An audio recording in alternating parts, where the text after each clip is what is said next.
What's up guys, it's Claudio from Visual Model WordPress Teams, and in today's video we're gonna learn how to disable the Elementor AI features and functionalities into our WordPress website, okay?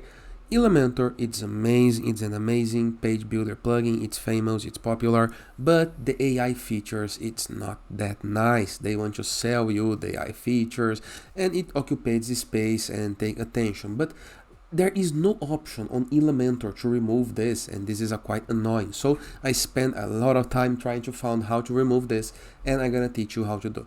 But before I can continue, please take a moment to hit the subscribe button, like this video, and share this content with a friend of yours. I have no idea how much that helps us.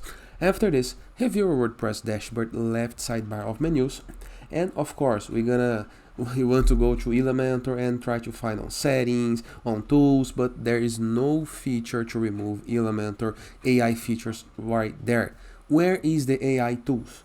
Go to WordPress left sidebar of menus, hover mouse over users, find your user or the user that would like to remove the Elementor AI features.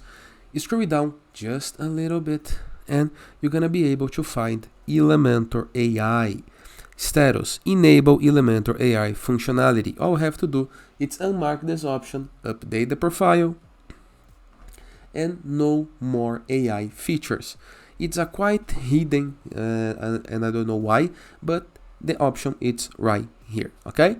And that is, I hope you guys enjoyed this video. Feel free to use the comment section below in the case that you have any question, and I see you guys tomorrow. All the best!